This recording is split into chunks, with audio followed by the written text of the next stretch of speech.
पर्यावरणवादी नेते सोनम वांगचुक यांच्या अटकेला सुप्रीम कोर्टात आव्हान देण्यात आले। पत्नी गीतांजली वांगचुक यांनी सुप्रीम कोर्टात याचिका दाखल केली असून ही अटक बेकायदेशीर असल्याचा दावा केला। या याचिकेवर आता 6 ऑक्टोबरला सुनावणी होण्याची शक्यता आहे। मुख्यमंत्री देवेंद्र फडणवीसांनी आज राज्यातील ओबीसी संघटनांची बैठक बोलावली। या बैठकीला ओबीसी नेते बबनराव तायवाडे यांना देखील बोलवण्यात आलं। तायवाडेंनी सरकारने काढलेल्या जीआरला पाठिंबा दिलाय, तर हा जीआर रद्द करावा ही मागणी सर्व ओबीसी संघटनांची। यावर बैठकीत चर्चा होणार आहे।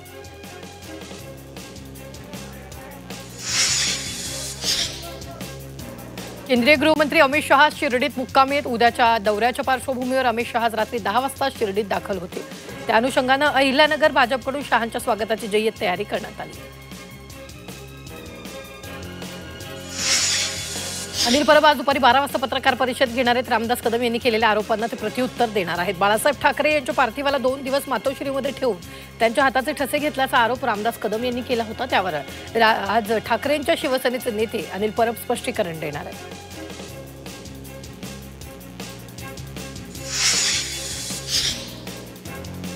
आगामी निवडणुकीत मनसेची राजकीय भूमिका निश्चित करण्यासह युतीबाबतचे अंतिम निर्णय घेण्यासाठी मनसे विशेष टीम तयार करणार आहे। युती करण्यापूर्वी या टीमची मतं महत्त्वाची ठरणार आहे। विशेष टीम तयार करून त्यांच्या अहवालानुसार युतीबाबत अंतिम निर्णय घेण्यात येईल।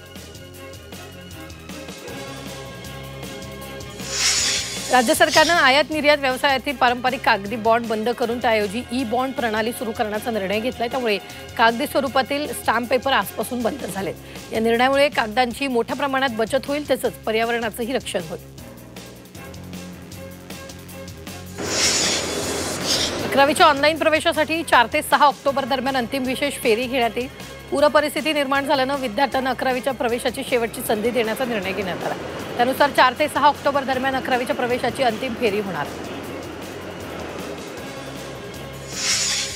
आता संध्याकाळी नाशिकमध्ये दिल्ली नाशिक विमान सेवा सुरू होणार आहे। 26 ऑक्टोबर पासून विमान सेवा सुरू होणार आहे। रात्री 9 वाजता दिल्लीहून शेवटचं विमान नाशिकसाठी उड्डाण होईल। त्यामुळे आता एका दिवसात नाशिक दिल्ली प्रवास करणं शक्य होणार आहे।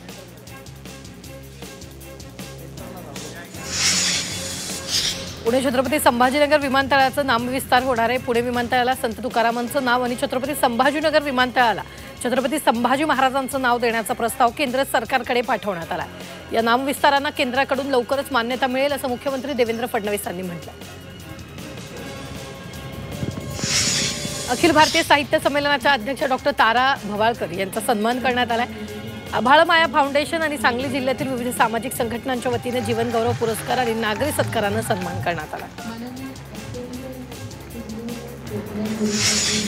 जळगाव जामनेर तालुक्यात सेवा पंधरवडा अंतर्गत जात प्रमाणपत्र दिवस मोहीम राबवण्यात आली। या अंतर्गत तालुक्यातील गावागावांमध्ये घरोघरी जाऊन जात प्रमाणपत्र वाटप करण्यात आले। सर्व गावचे सरपंच, ग्राम महसूल अधिकारी, सेतू चालक तसंच तहसील कार्यालयाच्या कर्मचारी मोहिमेत सहभाग नोंदवला। पुण्यात कमी पटसंख्या असलेल्या आणि एकाच परिसरातील पुणे जिल्हा परिषदेच्या शाळांचं एकत्रीकरण करून समूह शाळा करण्याचा निर्णय शासनाने घेतलाय। त्याची अंमलबजावणी सुरू झाली आहे। त्यामुळे जिल्ह्यातील एकूण 1800 प्राथमिक शाळांपैकी 569 शाळा बंद होत असून केवळ 1231 शाळा उरणार आहेत। नाशिकच्या म्हसरूळ पोलीस ठाणे हद्दीतील आकाश पेट्रोल पंपाजवळ किरकोळ कारणातून तरुणावर चॉपरने वार करून खून केल्याप्रकरणी 4 आरोपींना जिल्हा आणि सत्र न्यायालयानं जन्मठेप सुनावली, तसंच प्रत्येकी 5000 रुपये दंड ठोठावला। 18 मे 2022 साली खुनाची घटना घडली होती।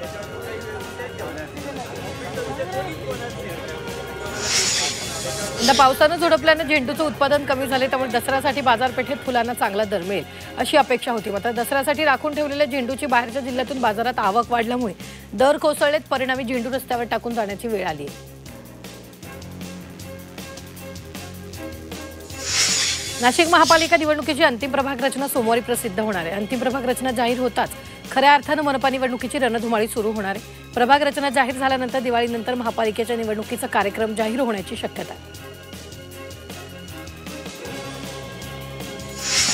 भंडाऱ्यातील तुमसरमध्ये आमदार राजू कारेवोरे यांच्या कार्यालयासमोर अनोखा आंदोलन करण्यात आले।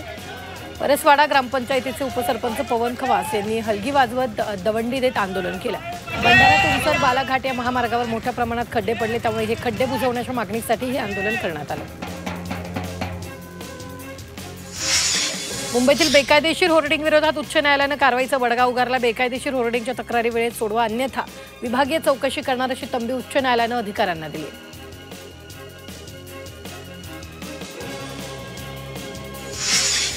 नवी मुंबई आंतरराष्ट्रीय विमानतळाचं उद्घाटन काही दिवसात होणार आहे, मात्र या परिसरात प्राण्यांची कत्तल करून मांस विक्री करण्यात येते, त्यामुळे या विमानतळाची हवाई सुरक्षा धोक्यात आल्याचं पर्यावरण प्रेमींनी म्हटलंय। सातारा जिल्हा न्यायाधीश आणि पालघर जिल्हा सत्र न्यायाधीश या दोघांना सेवेतून बडतर्फ करण्यात आले। जामीन देण्यासाठी 5 लाख रुपयांची लाच मागितल्याचा आरोप सातारा जिल्हा सत्र न्यायाधीश यांच्यावर होता, तर पालघर जिल्हा सत्र न्यायाधीश यांच्यावरही अशाच स्वरूपाचा आरोप होता, त्यामुळे दोघांना सेवेतून बडतर्फ करण्यात आले। नृत्यांगना गौतमी पाटील अडचणीत येण्याची शक्यता आहे। पुण्यातील एका अपघाताप्रकरणी पोलिसांनी तिला नोटीस बजावली आहे। वडगाव बुद्रुक परिसरातील एका रिक्षाला एका वाहनानं धडक दिली होती। ते वाहन गौतमी पाटीलच्या नावावर असल्यानं पोलिसांनी ही नोटीस बजावलेली आहे। या अपघातात रिक्षा चालक गंभीर जखमी झालाय। गुजरातमध्ये पुढील 24 तासात चक्रीवादळ येण्याची शक्यता वर्तवण्यात आली आहे, तर मराठवाडा आणि कोकणात मुसळधार पावसाचा इशारा देण्यात आला आहे। त्यामुळे गुजरात आणि महाराष्ट्रातील मच्छीमारांना समुद्रापासून दूर राहण्याचं आवाहन करण्यात आलं आहे। वैजापूर तालुक्यातील बोलठाण इथले रहिवासी अयूब शहा हे पत्नी अंजुम आणि मुलगी अश्मिरा यांना घेऊन दुचाकीनं दुसऱ्या मुलीला भेटण्यासाठी श्रीरामपूर इथे निघाली होती। दरम्यान खंडाळा गावाजवळ रोटी वस्तीजवळ भरधाव आलेल्या हायवानं दुचाकीला जोरदार धडक दिली आणि या भीषण अपघातात अयूब शहा आणि मुलगी अश्मिरा यांचा जागीच मृत्यू झाला।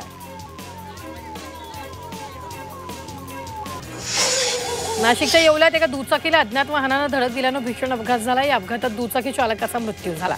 या घटनेमुळे नागरिकांनी संताप व्यक्त केला। अतिक्रमण आणि दिशादर्शक फलकांवर होत असलेली जाहिरातबाजी यामुळे हे अपघात घडत असल्याचा आरोप करण्यात आला।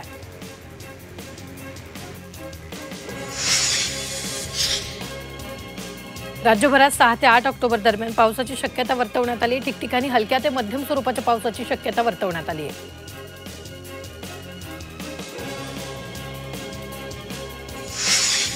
छत्रपती संभाजीनगरातील बेगमपुरा परिसरात अंमली पदार्थ प्रतिबंधक विभागानं अंमली पदार्थ विक्री प्रकरणी कारवाई केली। या प्रकरणी खादरी मारूफ अहमद शाहिद अहमद याला अटक करण्यात आली। या आरोपींकडून 1 लाखांचा मुद्देमालही जप्त करण्यात आला।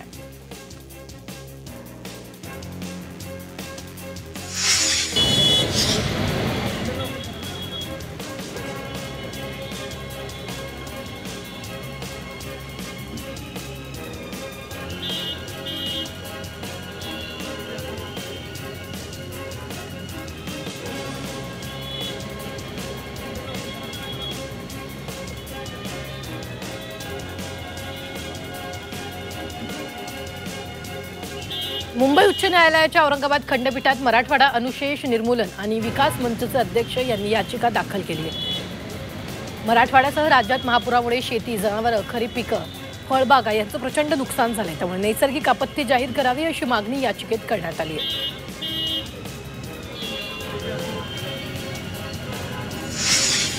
नाशिकमध्ये वाढत्या गुन्हेगारीच्या पार्श्वभूमीवर पोलीस ॲक्शन मोडवर आलेत। पोलिसांनी रस्त्यात मद्यप्राशन करणं आणि टवाळखोरी करणाऱ्यांवर कडक कारवाई केली आहे। शहरात अनेक ठिकाणी ही मोहीम सुरू असून तब्बल 200 पेक्षा जास्त टवाळखोरांवर पोलिसांनी कडक कारवाई केली।